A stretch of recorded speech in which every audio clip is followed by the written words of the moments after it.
아가서 5장 2절에서 6장 3절입니다. 키워드는 사랑의 위기, 돌아갈 곳, 지금, 오늘입니다. 내가 잘지라도 마음은 깨었는데 나의 사랑하는 자의 소리가 들리는구나. 문을 두드려 이르기를 나의 누이, 나의 사랑, 나의 비둘기, 나의 완전한 자야. 문을 열어다오. 내 머리에는 이슬이, 내 머리털에는 밤이슬이 가득하였다 하는구나. 내가 옷을 벗었으니 어찌 다시 입겠으며 내가 발을 씻었으니 어찌 다시 더럽히랴마는 내 사랑하는 자가 문틈으로 손을 들이밀매 내 마음이 움직여서 일어나 내 사랑하는 자를 위하여 문을 열 때 모략이 내 손에서 모략의 즙이 내 손가락에서 문빗장에 떨어지는구나. 내가 내 사랑하는 자를 위하여 문을 열었으나 그는 벌써 물러갔네. 그가 말할 때 내 혼이 나갔구나. 내가 그를 찾아도 못 만났고 불러도 응답이 없었노라. 성 안을 순찰하는 자들이 나를 만나매 나를 쳐서 상하게 하였고 성벽을 파수하는 자들이 나의 겉옷을 벗겨 가졌도다. 예루살렘 딸들아, 너희에게 내가 부탁한다. 너희가 내 사랑하는 자를 만나거든 내가 사랑함으로 병이 났다고 하려무나. 여자들 가운데 어여쁜 자야. 너의 사랑하는 자가 남의 사랑하는 자보다 나은 것이 무엇인가? 너의 사랑하는 자가 남의 사랑하는 자보다 나은 것이 무엇이기에 이같이 우리에게 부탁하는가? 내 사랑하는 자는 희고도 붉어 많은 사람 가운데 뛰어나구나. 머리는 숭금 같고 머리털은 고불고불하고 까마귀같이 검구나. 눈은 시냇가의 비둘기 같은데 우유로 씻은 듯하고 아름답게도 박혔구나. 뺨은 향기로운 꽃밭 같고 향기로운 풀 언덕과도 같고 입술은 백합화 같고 모략의 즙이 뚝뚝 떨어지는구나. 손은 황옥을 물린 황금 놀이개 같고 몸은 아로새긴 상아에 청옥을 입힌 듯하구나. 다리는 숭금 받침에 세운 화반석 기둥 같고 생김새는 레바논 같으며 백향목처럼 보기 좋고 입은 심이 달콤하니 그 전체가 사랑스럽구나. 예루살렘 딸들아, 이는 내 사랑하는 자요, 나의 친구로다. 여자들 가운데서 어여쁜 자야, 내 사랑하는 자가 어디로 갔는가? 내 사랑하는 자가 어디로 돌아갔는가? 우리가 너와 함께 찾으리라. 내 사랑하는 자가 자기 동산으로 내려가 향기로운 꽃밭에 이르러서 동산 가운데에서 양떼를 먹이며 백합화를 꺾는구나. 나는 내 사랑하는 자에게 속하였고 내 사랑하는 자는 내게 속하였으며 그가 백합화 가운데에서 그 양떼를 먹이는도다. 아멘. 여인의 말입니다. 잠자리에 들었지만 마음은 잠들지 못하고 깨어 있는데 사랑하는 자의 소리를 듣습니다. 왕이 문을 두드리며 나의 누이, 나의 사랑, 나의 비둘기, 나의 완전한 자라고 부르며 문을 열어달라고 말합니다. 그의 머리는 이슬로 젖었는데 머리털이 밤 이슬로 완전히 젖어버렸습니다. 오랫동안 밖에 있었던 것입니다.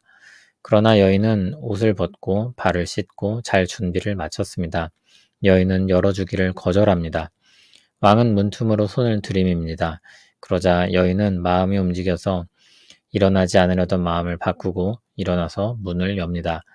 모략이 여인의 손에서 모략의 즙이 여인의 손가락에서 문 빗장에 떨어집니다. 그런데 애써 일어나 문을 열었지만 왕은 이미 자리를 떠난 후였습니다. 여인은 자신을 자책하며 말합니다. 왕이 문을 열어달라고 말할 때 자신의 혼이 나갔다고 합니다. 이제 그를 찾아도 못 만나고 불러도 응답이 없게 되었습니다. 여인은 왕을 찾아 밖으로 나섭니다. 성안을 순찰하는 자들이 여인을 만나서 쳐서 상하게 하고 성벽을 파수하는 자들이 그의 겉옷을 벗겨 가졌습니다. 아마 옷도 제대로 갖춰 입지 않고 미친 듯이 왕을 찾는 여인의 이상한 행동 거지를 보고 폭력적으로 제압한 것이 아닐까 싶습니다. 여기 겉옷은 망토나 베일로도 바꿀 수 있는 말입니다. 여인은 왕을 찾는 일에 실패하고 예루살렘 딸들에게 자신의 말을 전해달라고 부탁합니다. 너희가 내 사랑하는 자를 만나거든 내가 사랑함으로 병이 났다고 하려무나. 예루살렘 딸들이 여인을 가리켜 여자들 가운데 어여쁜 자라고 부르며 대답합니다. 너의 사랑하는 자가 남의 사랑하는 자보다 나은 것이 무엇인가? 너의 사랑하는 자가 남의 사랑하는 자보다 나은 것이 무엇이기에 이같이 우리에게 부탁하는가? 그가 무엇이 그렇게 특별해서 찾기를 갈망하고 부탁하느냐는 것입니다. 여인은 그 말에 대답하며 왕의 아름다움을 이야기하기 시작합니다. 그가 희고 붉어 많은 사람 가운데 뛰어나다고 했는데 피부가 밝고 아름다우며 건강한 붉은 빛을 띈다는 것입니다. 또 그 머리는 순금처럼 빛나고 아름다우며 머리털은 고불고불하고 까마귀같이 검다고 했습니다. 순금은 모양보단 가치를 말하는 것 같습니다. 고불고불하고 검은 머리털은 젊고 건강한 느낌을 나타냅니다. 눈은 시냇가의 비둘기 같으며 우유로 씻은 듯하고 아름답게도 박혔다고 합니다. 눈의 흰 자위가 새하얗게 맑고 멋지며 보석처럼 아름답게 박힌 것처럼 보입니다. 뺨은 향기로운 꽃밭 같고 향기로운 풀 언덕과 같으며 입술은 백합화 같고 모략의 즙이 뚝뚝 떨어진다고 했습니다. 뺨이 꽃밭 같고 풀 언덕 같다고 했는데 그의 얼굴에 있는 수염을 가리킵니다.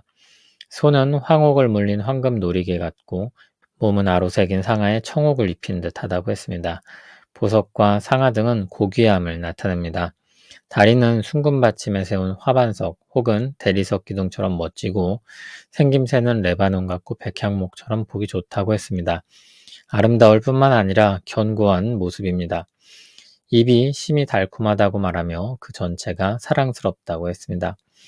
찾는 왕이 어떠한지 무엇이 특별한지에 대한 여인의 대답입니다.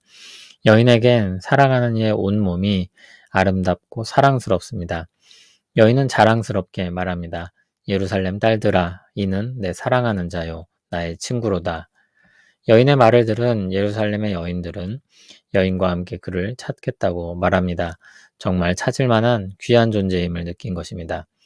그런데 여인은 이 대화 속에서 답을 찾게 됩니다.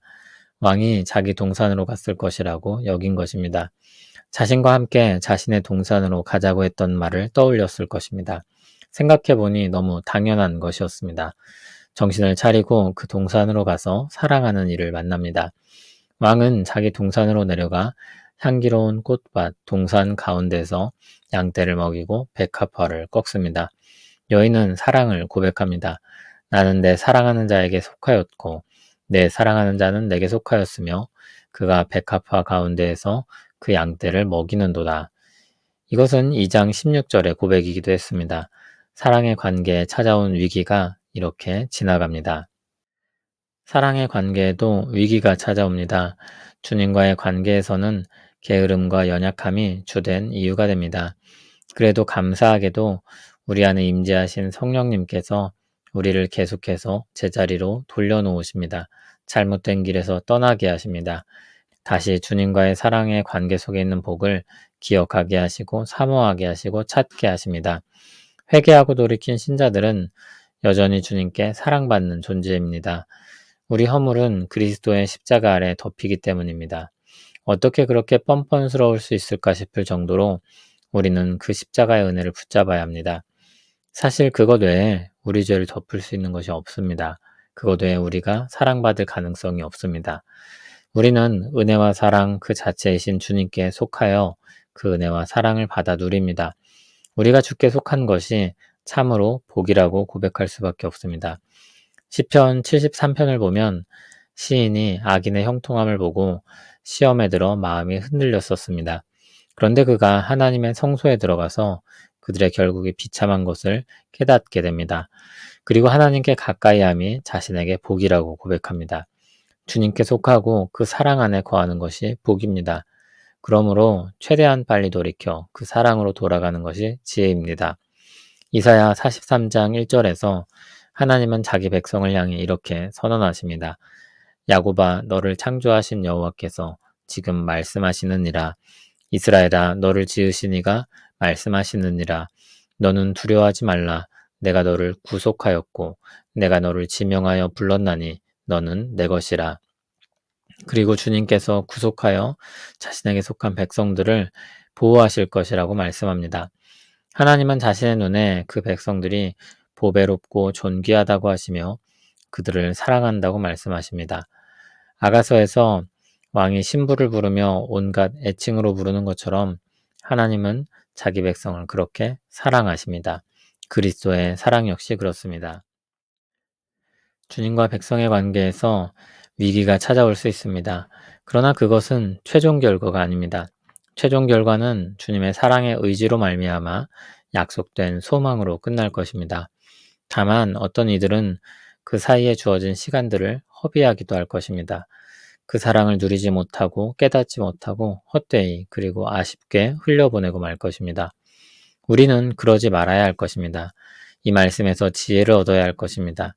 더 빨리 돌이키는 사람이 지혜로운 사람입니다. 계속해서 하나님께로 돌아가는 사람이 지혜로운 사람입니다. 주님은 탕자를 기다리는 아버지처럼 우리를 기다리시며 잃어버린 양을 찾는 목자처럼 우리를 찾으실 것입니다. 그리고 돌아갈 때, 발견될 때 하나님은 기뻐하시며 그들을 맞아주실 것입니다. 어리석게 죄악 가운데 머물러 있지 말기를 바랍니다. 더 이상 희망이 없다는 거짓된 생각에 빠지지 말기를 바랍니다. 좀 더 뉘우쳐야 한다거나 좀 더 나아진 다음에 가겠다는 허황된 속삭임에 넘어가지 말기를 바랍니다. 돌아가야 할 때는 언제나 지금입니다. 우리에게 허락된 날은 언제나 오늘입니다. 주님께서 돌아오는 우리를 반갑게 은혜로 맞아주실 것입니다. 오늘도 우리에게 사랑의 음성을 들려주시는 주님께 감사합니다. 우리를 얼마나 사랑하시는지 깨닫게 하시고 주님께 돌아가고 주님과 더불어 살게 하시니 감사합니다. 우리 마음이 미혹되지 않게 붙잡아 주시고 우리를 현혹하려는 거짓과 속임수에 넘어가지 않게 하옵소서. 오직 주님의 은혜와 사랑이 우리의 소망이 됨을 기억하며 그 은혜와 사랑 가운데 머물게 하옵소서. 그 복에서 떠나지 않도록 우리를 붙들어 주시옵소서. 예수님 이름으로 기도합니다. 아멘.